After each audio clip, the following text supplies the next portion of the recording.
kita tunggu nanti kalau ada chip kita tolak. Saudara yang kasih dalam Tuhan, sebelum kita tolak chips, kita sudah terima sistemnya. Banyak orang Kristen sibuknya dengan 666. Lalu mulai menafsirkan apa itu 666. Saudara yang kasih dalam Tuhan, itulah liciknya iblis.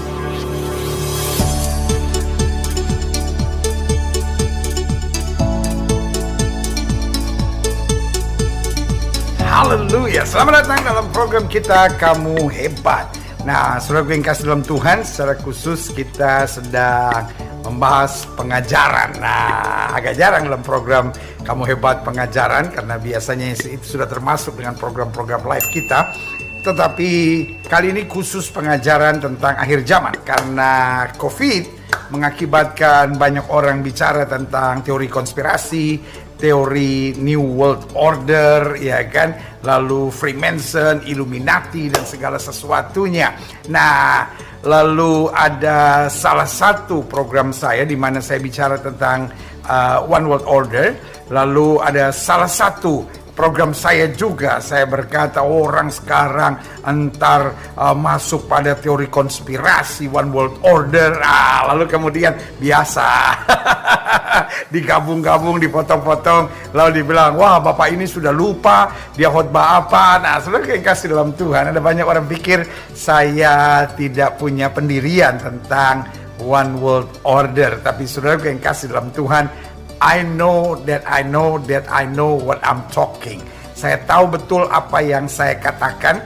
Saya mengerti betul konsep tentang One World Order. Karena itu saya mengerti betul bahwa anti vaksin, lalu teori-teori yang bilang bahwa COVID ini adalah kepalsuan, adalah konspirasi. Buat saya itu adalah pandangan-pandangan sampah, saudara-saudara. Sekali lagi saya ulangi, itu adalah pandangan-pandangan sampah.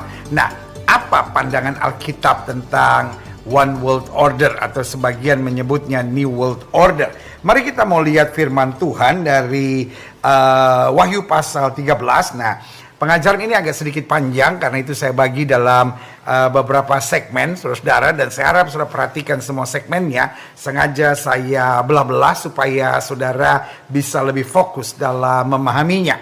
Dan Wahyu pasal 13 ayatnya yang pertama, dan ini kita masuk pada segmen 1 kita. Wahyu 13 ayat 11. Di bawah judul perikop, binatang yang keluar dari dalam bumi. Jadi perhatikan ya, ini binatang yang keluar dari dalam bumi. Dan aku melihat seekor binatang lain keluar dari dalam bumi dan bertanduk dua sama seperti anak domba. Dan ia berbicara seperti seekor naga. Ini aneh. Tanduknya domba, tapi bicaranya naga. Ingat, Alkitab bilang iblis menyamar sebagai apa? Malaikat terang. Dan seluruh kuasa binatang yang pertama itu, ini menggambarkan tangan Antikris itu, dijalankan di depan matanya. Ia menyebabkan seluruh bumi dan semua penghuninya menyembah binatang pertama yang luka parahnya telah sembuh. Dan ia mengadakan tanda-tanda yang dahsyat, bahkan ia menurunkan api dari langit ke bumi di depan mata semua orang. Nah, saudara yang kasih dalam Tuhan, penafsiran tentang ini banyak. Tetapi buat saya hanya satu hal sederhana, bahwa dunia makin menyembah hal-hal daging, hal-hal duniawi. Jadi kita nggak usah menafsirkan ini apa ini. Buat saya sederhana aja, bahwa perhatian dunia sekarang, bahwa gereja nggak penting, percaya Tuhan nggak penting, bertobat nggak penting, hidup kudus tidak penting, karena perhatian dunia ini hanya kepada hal-hal daging, hal-hal duniawi. Kenapa? Karena dikatakan lukanya sudah sembuh, artinya dunia bisa menjadi penghiburan. Dunia menjadi tempat false solution, tempat solusi palsu. Orang ngerasa, waduh, ketika rumah tangga saya hancur, lalu saya pergi ke diskotik, lalu saya hidup bebas di dunia malam, saya feel okay gitu ya kan. Waktu saya pakai narkoba, saya hidup dengan judi, saya bebas dari segala ikatan. Nah, ini yang saya bilang false solution, iya kan. Nah, lalu apa yang terjadi? Ayat 13, dan ia mengadakan tanda-tanda yang dahsyat, bahkan ia menurunkan api dari langit ke bumi di depan mata semua orang. Ia menyesatkan mereka yang diam di bumi, jelas ya. Ia menyesatkan mereka yang diam di bumi dengan tanda-tanda yang telah diberikan kepadanya untuk dilakukan di depan mata binatang itu. Ingat, kitab Wahyu nggak bisa sudah terjemahkan letter luck. Dia punya makna yang tidak harafiah, tetapi dia punya makna yang sangat mendalam, saudara-saudara, ya kan? Yang harus kita pahami, saudara-saudara, ya kan? Dikatakan apa? Dikatakan, ia menyesatkan mereka yang diam di bumi dengan tanda-tanda yang telah diberikan kepada yang dilakukan ya di depan mata binatang itu. Dan ia menyuruh mereka yang diam di bumi supaya mereka mendirikan patung untuk menghormati binatang yang luka oleh pedang, namun yang telah hidup itu. Artinya apa? Dunia mulai membangun patung. Wah, artinya apa? Dunia mulai menyembah hal-hal daging, hal duniawi. Ini sudah mulai menjadi berhala-berhala baru, ya kan? Buat orang-orang muda, game telah menjadi berhala. Buat sebagian orang, narkoba sudah menjadi berhalanya. Buat sebagian orang, kesenangan-kesenangan daging sudah menjadi berhalanya. Hal-hal yang berbau hedon, saudara, ya kan? Dan dikatakan ayat 15, dan kepada diberikan kuasa untuk memberikan nyawa pada patung binatang itu, sehingga patung binatang itu berbicara juga dan bertindak begitu rupa sehingga semua orang yang tidak menyembah patung binatang itu dibunuh. Ya kan? Artinya kalau orang mau bertahan dalam hidup kekudusan, kesucian, tersingkir, ya kan? Seperti nggak ada panggung, saudara-saudara, seperti nggak ada tempat. Kalau nggak ikut dengan cara dunia, dia akan ditekan dan disingkirkan. Kita lihat selanjutnya dikatakan, dan ia menyebabkan sehingga kepada semua orang, kecil atau besar, kaya atau miskin, merdeka atau hamba, diberi tanda pada tangan kanannya dan pada dahinya. Sebagian berkata, oh ini chips yang mau dipasang. Oh, ada banyak penafsiran. Sudah banyak terpengaruh seringkali dengan film-film. Ya kan? Film-film akhir zaman bilang ada chips, ya kan? Saya khawatir yang disebut tanda pada tangan dan pada dahinya itu sudah ada, dan itu bernama mobile phone atau handphone, saudara. Kenapa? Ada banyak orang berkata, yuk data-data kita ada di sini, bisa terbaca semuanya. No, kita nunggu waktu itu, ya kan? Nunggu supaya kapan chips masuk. Tapi sebetulnya lewat handphone, orang sudah tahu di mana sudah berada. Segala data sudah tersimpan. Jadi saudara yang kasih dalam Tuhan, buat apa lagi ada chips? Buat apa lagi nunggu masa itu? Saudara yang kasih dalam Tuhan, dengar, antikris tidak selama yang sudah nantikan. I'm afraid ini sudah sistemnya sudah dipersiapkan. Makanya saya beri nama One World Order. Segala sesuatu yang disatukan dulu. Sudah ingat saya pernah ngomong tentang apa? Dulu urusan cuci tangan itu bukan urusan dunia, itu urusan mama kita, ya kan? Mama kita ngajarin gimana cuci tangan. Sekarang cuci tangan urusan WHO, saudara. Ya kan? Ini One World Order, saudara. Saya tidak bilang kita harus lawan COVID ini. Saya tidak bilang, wah kita jangan ikuti protokol kesehatan, berarti kita nggak konsekuen. No. Yang saya mau bilang, dunia nggak bisa tidak. Kita masuk dalam One World Order. Makanya seperti saya bilang, tanda pada tangan dan dahinya sudah kita terima, saudara. Iya kan? Tetapi bukan handphone yang harus kita buang. Iya kan? Yang saya mau ingatkan buat saudara, sistem yang harus kita tolak. Hello? Boleh nggak kita jadi orang yang nggak bodok-bodok amat gitu, saudara? Iya kan?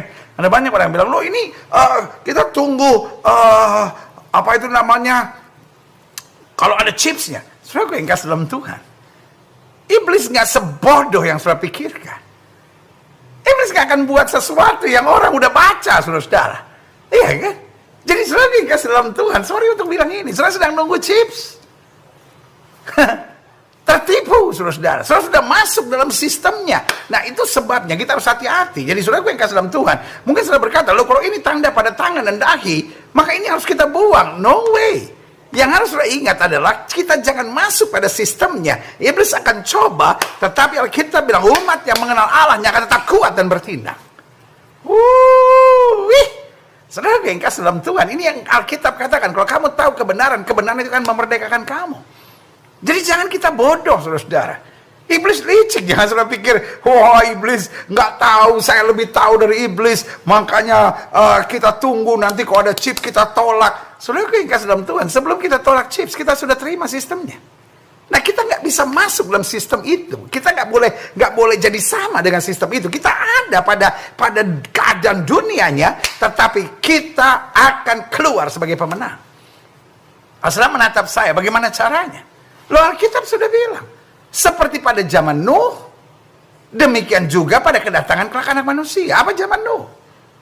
Nggak bisa tidak. Nuh juga hidup dalam kondisi yang parah seperti itu.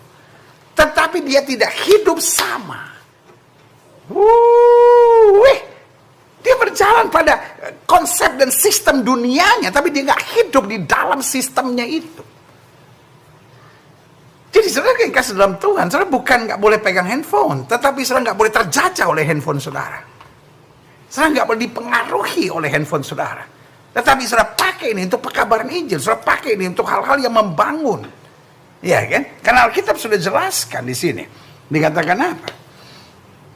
Ia menyebabkan sehingga semua orang besar, kecil, kaya dan miskin, mereka atau hamba diberi tanda pada tangan kanannya dan pada dahinya. Jelas. Kata Alkitab semuanya. Dan tidak ada seorang pun yang dapat membeli atau menjual selain daripada mereka yang memakai tanda itu, yaitu nama binatang itu atau bilangan namanya. Lihat, saudaraku yang kasih dalam Tuhan. Alkitab sudah bilang, ini akan jadi kebutuhan yang sangat luar biasa. Jadi, saudaraku yang kasih dalam Tuhan, boleh nggak? Jangan nunggu lagi chips. We have to be very careful. Kita harus alert. The alarm is ringing. Alarmnya sudah bunyi, saudara. Dan kita masih lama. Kita nunggu, pokoknya chips kita tolak. Sampai vaksin dibilang ada chipsnya. Oh, itu kita harus tolak, tanda pada lengannya. Nanti tanda pada dahinya. Saudara yang kasih dalam Tuhan, jangan tertipu. Karena iblis pada dasarnya adalah bapa segala pendusta. Kita yang harus ready, kita yang harus waspada, kita yang harus mengerti. Ada banyak orang merasa aman dengan handphonenya. Kalau dia pikir, oh ini bukan chip. Dia lebih takut sama vaksin daripada handphone. Tapi saudaraku yang kasih dalam Tuhan, ini yang saya mau bilang. Segala sesuatunya sudah terdata. Mau nggak mau, kita ada pada sistemnya. Tapi kita nggak bisa terbelenggu oleh sistemnya. Karena kita adalah pemenang dalam Kristus. Wow, haleluya. Ayo kita lihat selanjutnya, dikatakan apa? Dan tidak ada seorang pun yang dapat membeli atau menjual selain daripada mereka yang memakai tanda itu, yaitu nama binatang itu atau bilangan namanya. Yang penting di sini adalah hikmat. Nah, hikmat, saudara. Barang siapa yang bijaksana, baiklah ia menghitung bilangan binatang itu, karena bilangan itu adalah bilangan seorang manusia, dan bilangannya 666. Saudara yang kasih dalam Tuhan, saya mengerti. Banyak orang Kristen sibuknya dengan 666. Lalu mulai menafsirkan apa itu 666. Saudara yang kasih dalam Tuhan, itulah liciknya iblis. Iblis akan membuat kita fokus pada hal-hal yang gak penting. Fokus pada hari domba. Sebagian berkata, oh 666 adalah ini, 666 adalah ini. Gereja pecah, ribut, saling menyerang, saling menjatuhkan, saling menghina. Tapi saudara yang kasih dalam Tuhan, kita gak usah sibuk pada 66-nya. Tapi kita harus sibuk dengan peperangan rohaninya menjelang antikris. Dan tanda-tandanya sudah semakin jelas. Ngerti gak sampai di sini? Saya harap saudara bisa mengerti bahwa iblis sedang melancarkan sebuah peperangan yang membingungkan manusia. Dan peperangannya adalah akan ada tanda di mana dunia coba dipersatukan. Kenapa perlu satu? Karena penguasanya adalah satu, yaitu antikris ini. Dan antikris akan masuk pada sistemnya, saudara-saudara. Jelasnya sampai di sini. Karena kalau kita lihat, kegerakan antikris sudah mulai dari peristiwa Menara Babel. Dalam bagian selanjutnya, saya akan kupas. Mulai dari Kejadian pasal 11. Makanya ketika himbauan stay at home, ada banyak orang yang tetap bisa bisnis dari rumahnya. Bisa membeli, menjual dari rumahnya. Lihat, saudara yang kasih dalam Tuhan, ini yang saya bilang. Ini mau bangun satu menara.